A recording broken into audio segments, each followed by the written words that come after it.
Hello class 12th, आपका chapter number 2 electric potential का topic करते हैं potential energy of a dipole in a uniform electric field. देखिए potential energy निकालनी है आपको, यानी कि यू निकालना है। यू फिजिक्स में पोटेंशियल एनर्जी कभी भी डिफाइन नहीं की जाती, change in potential energy define की जाती है। Delta U is equals to final configuration minus initial configuration which is equals to W external agent, या फिर ये कहो माइनस डब्ल्यू कंजर्वेटिव फोर्स। ठीक है, आपको ये चीज़ निकालनी है पोटेंशियल एनर्जी। अगर आपको पोटेंशियल एनर्जी निकालनी है, अगर मैं कंजर्वेटिव वर्क डन निकाल दूँ तो क्या मेरा चेंज इन पोटेंशियल एनर्जी आ जाएगा। डाइपोल क्या होता है? डाइपोल जब इक्वल एंड पॉजिटिव, इक्वल और opposite charge separated by some distance, मान लीजिए इनके बीच में डिस्टेंस है 2l, तो यहाँ से कितना हो जाएगा l, यहाँ से कितना हो जाएगा l। ठीक है, डाइपोल मोमेंट क्या होता है? डाइपोल मोमेंट वेक्टर क्वांटिटी होती है which is equals to charge multiply by the separation between them q into 2l। और डाइपोल मोमेंट की डायरेक्शन कैसे होती है? Negative charge to positive charge. ये सारा हम फर्स्ट चैप्टर में डिस्कस कर चुके हैं, negative charge to positive charge. P is equals to Q into 2L, where Q is any charge and 2L is the distance between the dipole। ठीक है, अब आपका डाइपोल कहाँ रखा है? यूनिफॉर्म इलेक्ट्रिक फील्ड में रखा है। यूनिफॉर्म इलेक्ट्रिक फील्ड मतलब the lines are straight, parallel and equidistant lines. ये रहा आपका डाइपोल। ठीक है, इलेक्ट्रिक फील्ड आपका डाइपोल रखा है, मान लीजिए ये आपका डाइपोल है, ये आपका माइनस Q, ये आपका चार्ज प्लस Q।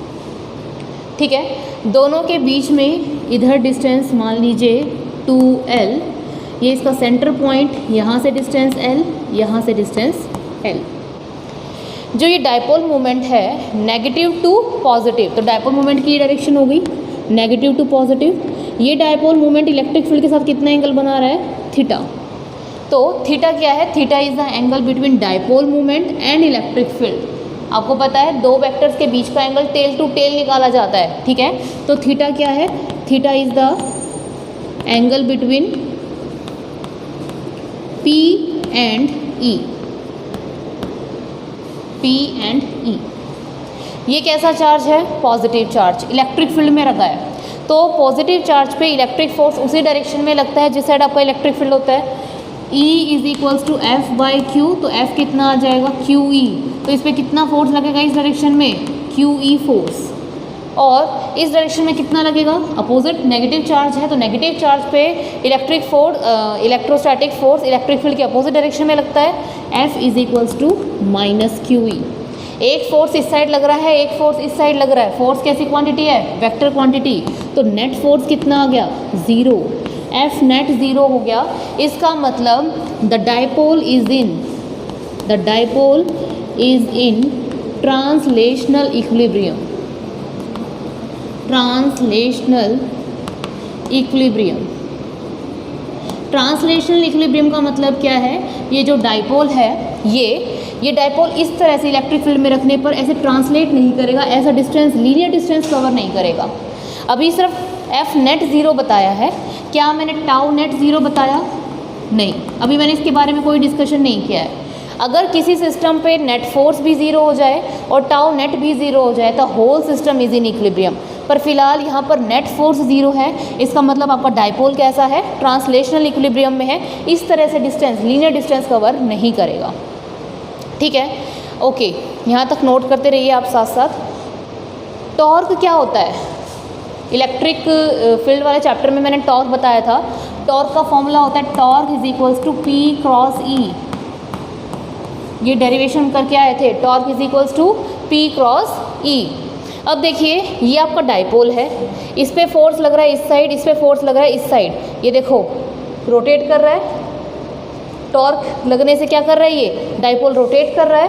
रोटेट कर तो किस डायरेक्शन में रोटेट कर रहा है? क्लॉकवाइज, है ना। तो आपका जो डाइपोल रोटेट कर रहा है वो कैसे कर रहा है? Rotate clockwise. ओके, वर्क क्या होता है? वर्क होता है फोर्स इनटू डिस्प्लेसमेंट, बट हम फोर्स वाले यूज़ नहीं कर सकते बिकॉज सिस्टम पे नेट फोर्स कितना है? 0। तो हमें कौन सा फॉर्मूला यूज़ करना पड़ेगा? W is equals to torque into force का रोटेशनल इफेक्ट, टॉर्क, डिस्प्लेसमेंट का rotational effect, theta, T dot theta, D theta, थोड़ा सा डिस्प्लेसमेंट, थोड़ा सा work done, integrating both side. What is a D theta? D theta मतलब change in angle. जब ये angle rotate कर रहा है, मान लीजिए angle changes from theta 1 to theta 2. देखो एक चीज़ नोटिस करो, आप डाइपोल को रोटेट कर रहे हो इस डायरेक्शन में, और मतलब टॉर्क लग रहा है इस डायरेक्शन में, और एंगल चेंज हो रहा है इस डायरेक्शन में, तो दोनों के बीच में एंगल कितना है? 180. A dot B, A B cos theta, तो क्या लिखोगे? T D theta cos 180. समझ पाए हो कि टॉर्क किस में लग रहा है आपका? Clockwise, and theta is in anti clockwise. Anti clockwise theta आपका एंटी क्लॉकवाइज में है और टॉर्क क्या है आपका? Clockwise. A dot B, A B cos theta cos 180 -1. Torque की वैल्यू कितनी होती है? P cross E D theta cos 180 -1. ठीक है. डी डब्ल्यू का इंटीग्रेशन क्या आ जाएगा? W. ओके, यहाँ से देखिए अब P क्रॉस ई, यहाँ से P क्रॉस ई क्या होता है? A cross B, A B sine theta, तो इसे हम लिख सकते हैं पी ई साइन थीटा. तो मैं इधर सीधा ही लिख दूँ, टॉर्क क्या होगा? P E sine theta D theta cos 180 -1 minus integration के बाहर. ठीक है. अब इंटीग्रेशन किस पे हो रहा है? थीटा पे, तो लिमिट्स पे किसकी लगेगी? थीटा की. एंगल कहाँ से कहाँ चेंज हो रहा है? थीटा 1 टू थीटा 2, तो initial limit is theta 1, final limit is theta 2. तो W is equals to minus P constant बाहर निकालो, ई कॉन्स्टेंट बाहर निकालो. इंटीग्रेशन किस पे हुआ? Sine theta D theta, theta 1 to theta 2. Sine का इंटीग्रेशन क्या होता है? Minus cos. डिफ्रेंशिएशन क्या होता है? कोस. तो W is equals to minus P E minus cos theta, limit theta 1 से लेकर थीटा 2. नोट करते रहिएगा साथ साथ में.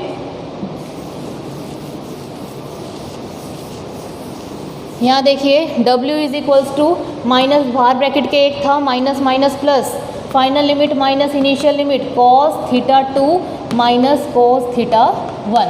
ये हमने क्या निकाला है आपका? W electric force. जो हमारे निकला है वो क्या निकला है? W electric. P E cos theta 2 minus cos theta 1. अब आपको मैंने स्टार्टिंग में रिलेशन निकलवाया था, क्या? Delta U is equals to U F minus U I is equals to W external agent, या फिर ये कहो माइनस W इलेक्ट्रोस्टैटिक फोर्स. आपने इलेक्ट्रोस्टैटिक फोर्स निकाल दिया, ये आया आपके पास. आपको पोटेंशियल एनर्जी निकालनी है तो इसका माइनस साइन आ जाएगी. ठीक है. तो यहाँ से क्या आ गया आपके पास? Delta U is equals to U F minus U I is equals to minus sine minus P E cos theta 2 minus cos theta 1. ठीक है. बस ये माइनस साइन में इधर ले आई, minus P E cos theta 2 minus cos theta 1. इतना note कीजिए. किया इतना नोट आपने? तो आपका जो एंगल चेंज हुआ है वो कहाँ से कहाँ चेंज हुआ है? तो U फाइनल पोजीशन क्या है आपकी? U theta 2 minus U theta 1 equals to minus P E cos theta 2 minus cos theta 1. ये आपके पास एक्सप्रेशन आ गया चेंज इन पोटेंशियल एनर्जी का. ठीक है. मान लीजिए एजम्पशन क्या है मेरी, ये नोट कर लिया ना आपने? इरेज कर दें इसको. देखिए एजम्पशन क्या है? Let us assume theta 1 is equals to 90 degree. तो U 90 पे आपकी वैल्यू मैंने मान ली 0. ये चीज़ मैंने मानी है आपकी, ये चीज़ आप इसमें पुट कर दीजिए. कितना आ जाएगा? Delta U is equals to U theta 2 minus U theta 1 U 90 is equals to minus P E cos theta 2 minus cos theta 1 की जगह क्या पुट कर दो? 90. एंड कॉस 90 क्या होता है? 0. U थीटा 90 कितना है? 0. तो U theta 2 is equals to minus P E cos theta 2. ये आ गया. देखिए एक चीज़ बताई गई थी आपको कि पोटेंशियल एनर्जी हमेशा चेंज इन पोटेंशियल एनर्जी निकाली जाती है, कभी भी एक पॉइंट के लिए आपकी पोटेंशियल एनर्जी नहीं निकाली जाती. बट अब यहाँ देखो सिर्फ एक एंगल के लिए अपने आप आ गई. क्यों? क्योंकि मैंने थीटा 1 को 90 मान के उस पर पोटेंशियल एनर्जी को क्या मान लिया, 0।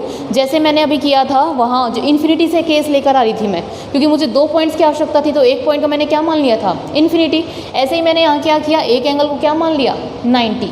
तो ओवरऑल अगर मैं जनरलाइज करके लिखूँ at any angle theta, at any angle theta, तो यू कितना आ गया, U theta is equals to minus P E cos theta, A B cos theta, A dot B, तो यू थीटा कितना आ गया आपके पास, माइनस पी डॉट ई, ये आ गया आपके पास potential energy.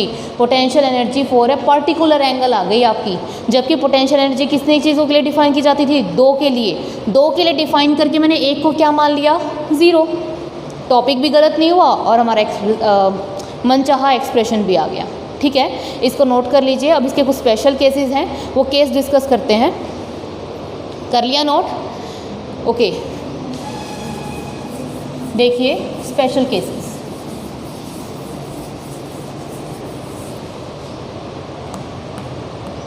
Special case first, when theta is equals to 90 degree.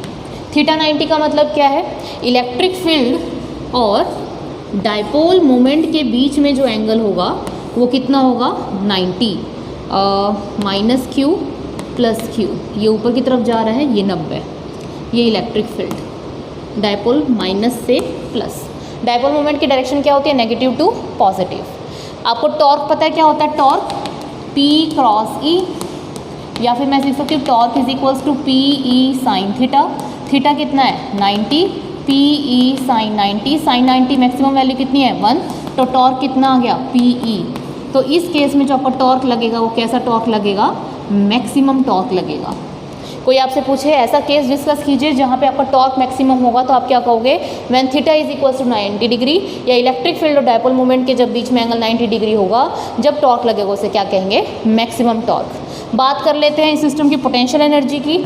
You theta कितना होता है, माइनस पी डॉट ई, यानी कि minus P E cos theta, cos theta is cos 90, cos 90 is cos 90, cos 90 0, तो यू थीटा आपके पास क्या आ गया, minus P E cos 90, cos 90 0, you theta आपके आ गई 0। यू यानी कि इस केस में आपका टॉर्क कैसा लग रहा है, मैक्सिमम टॉर्क, और पोटेंशियल एनर्जी आपकी क्या आ रही है, 0। पोटेंशियल एनर्जी कैसी क्वांटिटी होती है, स्केलर क्वांटिटी। नोट किया यहाँ तक। अब जो केसेस डिस्कस करेंगे वो और भी ज़्यादा इंपॉर्टेंट है। Case number second, when theta is equals to 0। Theta 0 मतलब इलेक्ट्रिक फील्ड, ये है आपका यूनिफॉर्म इलेक्ट्रिक फील्ड, ठीक है।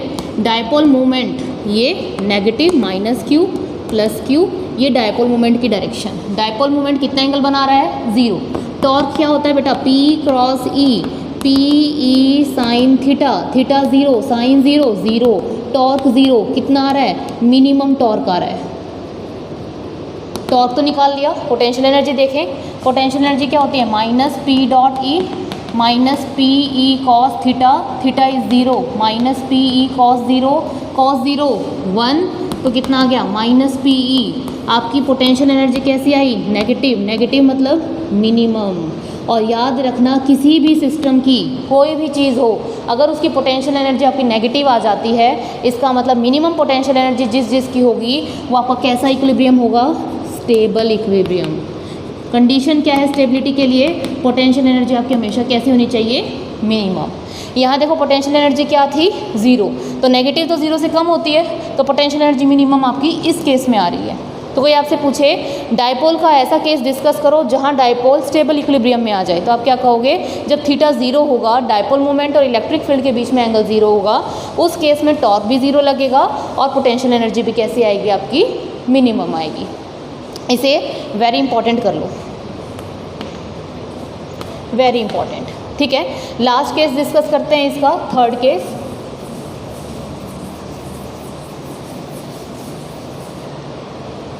Case number third, when theta is equals to 180 degree, ये आपका यूनिफॉर्म इलेक्ट्रिक फील्ड। 180 डिग्री का मतलब क्या है कि डाइपोल मोमेंट और इलेक्ट्रिक फील्ड के बीच में एंगल 180 डिग्री हो, माइनस क्यू प्लस क्यू, ये डाइपोल मोमेंट की डायरेक्शन। है ना। इलेक्ट्रिक फील्ड इस साइड है, डायपोल मोमेंट तो 180 आ गया। टॉर्क का फॉर्मूला क्या होता है, P क्रॉस E, यानी कि PE sine theta sine 180 is 0, ठीक है। तो साइन 180 0 मतलब टॉर्क 0। इतना ही देख के आपको आंसर नहीं करना होता है। बच्चे कहते हैं टॉर्क 0 स्टेबल इक्विलिब्रियम हो गया 180 पे, नहीं, आपको अभी अनस्टेबिलिटी पोटेंशियल एनर्जी भी डिस्कस करनी है। यू क्या होता है, minus P dot E A dot B, A B cos theta minus P E cos theta, theta कितना है 180, cos 180 -1 minus plus, potential energy कैसी आई, मैक्सिमम। और जिस भी सिस्टम की, जिस भी स्टेट की पोटेंशियल एनर्जी मैक्सिमम आ जाए वो सिस्टम कैसा होता है आपका, अनस्टेबल इक्विलिब्रियम। आई बात समझ में। तो इन दोनों केसेस में क्या डिफरेंस है, दोनों में टॉर्क 0 है, बट यहाँ पोटेंशियल एनर्जी क्या है आपकी मिनिमम, यहाँ पोटेंशियल एनर्जी क्या है आपकी मैक्सिमम। जिस केस में आपकी पोटेंशियल एनर्जी मिनिमम होगी वो कैसा इक्विलिब्रियम होगा, स्टेबल इक्विलिब्रियम, और जहाँ पोटेंशियल एनर्जी आपकी मैक्सिमम होगी वो कैसा इक्विलिब्रियम होगा आपका, अनस्टेबल इक्विलिब्रियम। समझ में आया। तो आज का ये जो टॉपिक था बहुत छोटा टॉपिक था। आज आपका इलेक्ट्रिक पोटेंशियल बिल्कुल कंप्लीट हो गया है, और जो नेक्स्ट वीडियोस आएंगी वो आपके कैपेसिटेंस के ऊपर आएंगी। स्टूडेंट्स, अगर आपको कोई डाउट है तो आप मुझसे कमेंट बॉक्स में पूछ सकते हैं। Thank you so much.